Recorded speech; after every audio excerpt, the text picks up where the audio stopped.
Have you ever been in a situation where someone silently judged you before you even spoke?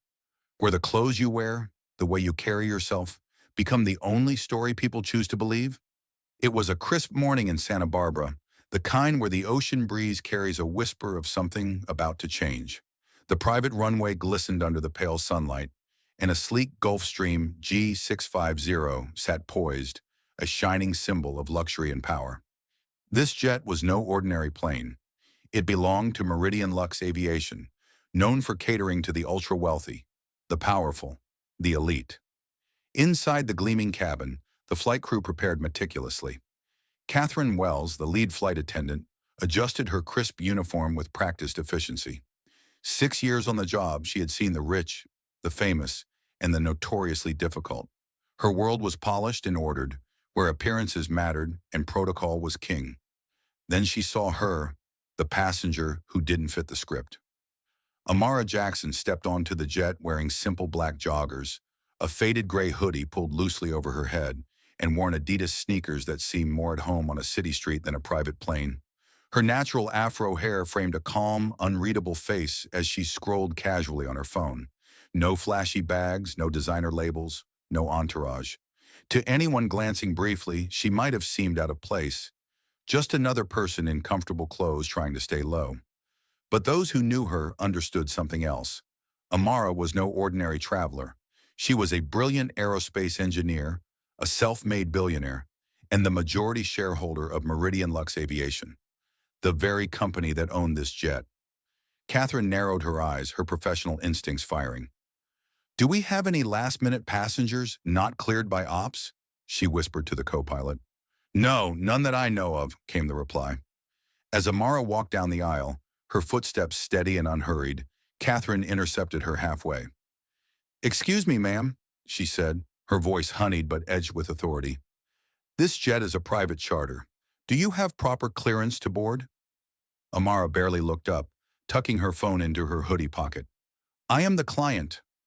The words hung in the air. Catherine's lips tightened. "Do you have identification or confirmation? Because I don't see any on the manifest." Before Amara could answer, a younger flight attendant called from the galley. "She's first on the list, Catherine." Catherine's face froze, a flicker of doubt flashing across her features. But years of experience told her to trust what she could see, not what she was told. "Are you sure this is really the client?" Catherine whispered to the younger attendant as Amara calmly settled into a plush, cream leather seat, crossing her legs like she owned the place. "I don't know," the attendant muttered. "Something feels off." Amara remained silent, but the energy in the cabin shifted. There was tension, like the quiet before a storm. This was the beginning of a confrontation neither woman could have predicted. A collision of perceptions, prejudices, and power, all wrapped in the confines of a private jet soaring high above the earth. Catherine Wells couldn't shake the uneasy feeling gnawing at her as she watched Amara Jackson sitting there, calm, composed, yet completely out of place in Catherine's eyes. It wasn't just the faded hoodie or the sneakers. It was the quiet confidence that refused to fit into the neat boxes Catherine's mind had built for who belonged on this plane.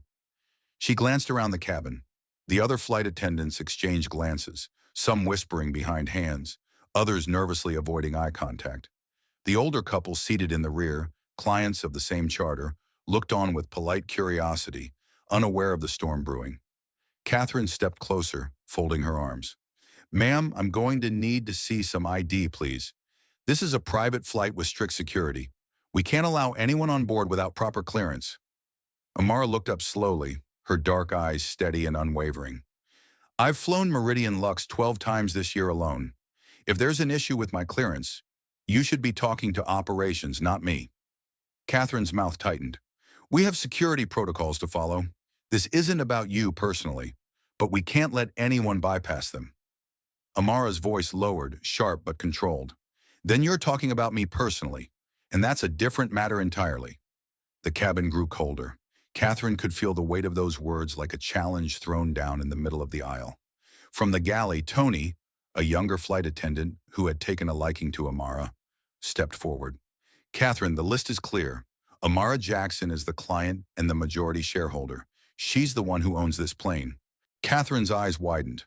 For a moment, the authority she had wielded so confidently flickered and nearly vanished. But old habits die hard. She squared her shoulders, masking her shock. This kind of attire and attitude isn't what we expect from our clients. This isn't a street bus, ma'am. Amara rose, her height just enough to tower over Catherine by a few inches. Her voice was calm, but carried undeniable power. I don't think I'm here to meet your expectations. The tension exploded.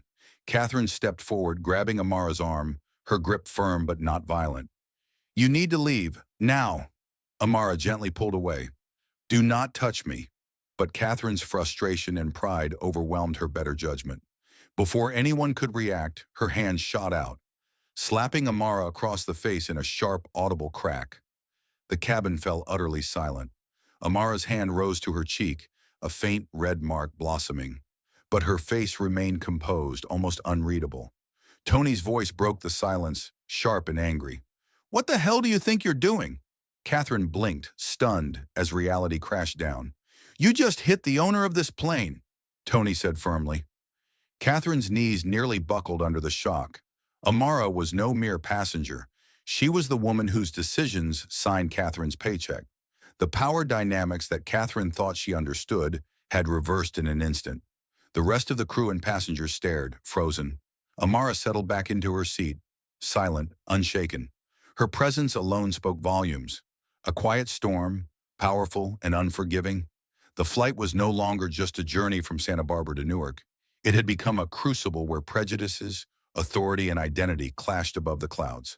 The slap echoed in everyone's mind long after the sound had faded. Tony stood frozen for a moment, then stepped decisively between Catherine and Amara. Back off. Now. Catherine's face was pale, eyes darting nervously around the cabin as if searching for a way out. The confidence she had carried moments ago was replaced by shock and disbelief. How had everything turned so suddenly? Amara, still calm and poised, met Catherine's gaze without a flicker of anger. Her voice, when she spoke, was steady but cold. I expect respect, not violence. The other passengers exchanged glances, whispering quietly. The older couple at the back looked unsettled but said nothing. The pilots in the cockpit exchanged brief words, their presence a silent reminder that authority on this plane wasn't in Catherine's hands anymore. Tony continued firmly. You just assaulted the owner of this aircraft. That's not something we take lightly. Catherine swallowed hard, unable to respond. The weight of the situation settled heavily on her shoulders. Amara pulled out her phone and calmly sent a message, her expression unreadable. No outburst, no demand for apologies, just quiet, unwavering control. The flight attendants resumed their duties, but the atmosphere was thick with tension. Conversations had ceased, replaced by a heavy silence that pressed on everyone's chest. As the engines hummed to life and the plane began its ascent, the conflict inside the cabin lingered like an unshakable shadow. Amara sat back, hands folded, her mind already moving past the moment. This incident was more than a personal affront. It was a reflection of deeper issues, assumptions made on appearance, the invisible barriers of prejudice, and the fragile nature of power. Catherine sat stiffly near the galley, her mind racing. This was the worst mistake of her career. The knowledge that she had struck a billionaire, the very woman controlling the company that employed her, was paralyzing. She couldn't ignore the harsh truth staring her in the face. Her own biases had led to this confrontation, and now she faced consequences she could never have imagined. Meanwhile, Amara was already planning the next steps. She was determined to transform Meridian Lux from the inside out, starting with this very moment of reckoning. The sky outside was vast and endless, but inside that cabin, an invisible line had been crossed. Power had shifted irrevocably, and nothing would ever be the same again. When the plane touched down at Newark Liberty Airport, the tension on board was palpable. The engine's roar seemed to echo the storm brewing beneath the surface, not just in the cabin, but in the very heart of Meridian Lux Aviation. Amara Jackson stepped off the jet with quiet determination. Her face showed no sign of the slap's sting, but inside the moment crystallized her resolve.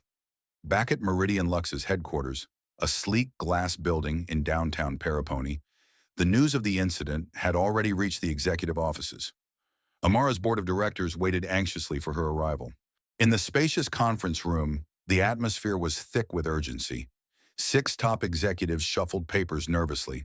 The CEO's voice was steady but firm as she began.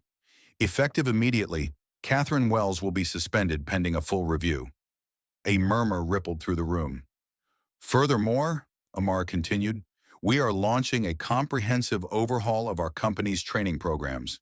This includes mandatory unconscious bias education, transparent reporting systems, and a restructuring of our leadership standards. One executive raised a cautious hand. There is concern about potential PR backlash. We might consider issuing a statement suggesting a misunderstanding. Amara cut him off with a sharp look. This isn't about spin. It's about accountability. What happened is unacceptable. We own our failures, publicly and privately. She paused, eyes scanning the room. If we want to lead, we must reflect. We must change. Meanwhile, Catherine sat alone in a sterile training room 2 weeks later. No makeup, no uniform, just jeans, a sweater, and a notebook filled with notes and sketches. She was watching a video on unconscious bias, real stories from employees, candid footage, moments of vulnerability and realization. A passenger recounted being treated like baggage. A pilot spoke about being interrogated unfairly. A mother's child questioned why strangers looked scared sitting next to them. The room darkened, and a familiar face appeared on screen. Amara's voice was calm but resolute. If you're watching this, you work for a company I now lead, and that means we hold each other to a higher standard. Catherine's eyes welled up as she watched, the weight of her actions pressing in. This wasn't just training, it was a reckoning. Later, Amara addressed the entire staff through a live stream. This is not about perfection, it's about responsibility. It's about asking yourself daily, did I treat someone better today because I saw who they really are? Not who I assumed they were. The company culture began shifting, slowly but undeniably. At its core was a painful truth. True leadership means confronting uncomfortable realities, even when it hurts. When the story of Amara Jackson and the slap aboard Meridian Lux's jet spread, it ignited fierce debates across boardrooms, social media, and living rooms alike. But beyond the headlines, experts on leadership and social justice saw something deeper, a vivid lesson on bias, power, and transformation. Dr. Elena Morrison, a renowned psychologist and diversity consultant, explains, what we witnessed is a painful but common reality. People are often judged, harshly and unfairly, by how they look, how they dress, or where they come from. These biases are unconscious, but their impact is very real. She continues, in Amara's case, her modest attire was weaponized against her. The flight attendant saw only a hoodie, not a CEO. This disconnect between appearance and identity is where systemic prejudice lives. But the story doesn't end in injustice. It ends in resilience and awakening. Amara's response, calm, dignified, yet firm, shattered the illusion that power must be loud or flashy. She embodied what true leadership means, authority without arrogance, strength without violence. For many viewers, that slap triggered anger. Justified anger at the disrespect and prejudice Amara endured. But it also sparked hope, because Amara didn't retaliate with rage. She responded with accountability and change. She transformed a humiliating moment into a catalyst for company-wide reform. This is what real change looks like, says Dr. Morrison. Not denying mistakes, but owning them. Not silencing victims, but amplifying their voices. Not clinging to old power structures, but building new ones rooted in respect and inclusion. Now imagine this. How many Amaras have been misunderstood, underestimated, or ignored simply because society failed to see beyond the surface? How many gifted minds, compassionate hearts, and fierce leaders never got their chance because of a hoodie, a skin color, or a background? The shocking truth, one that the world must face, is that these barriers exist everywhere, even in the most polished places. And the fight against them is not only necessary, it's urgent. But here's the hope. Change starts with us. It starts when you choose to pause before judging, when you listen before dismissing, when you stand up for dignity, even when it's hard. As Amara herself said before the flight, true power doesn't announce itself. It quietly takes its seat, sometimes right beside you, dressed just like you. So next time you see someone who doesn't fit your expectations, a hoodie, a rough accent, a tired face, ask yourself, who am I not seeing? What am I missing? Because maybe, just maybe, you're sitting next to a leader, a visionary, or a soul who will change your world. And if you're the one underestimated, remember your worth is not defined by appearances. Your strength lies in your persistence, your grace, and your refusal to be unseen. Let this story be a call, not just to awareness, but to action, to kindness, to humility, to justice. Because the world we want to live in is the one we choose to build today.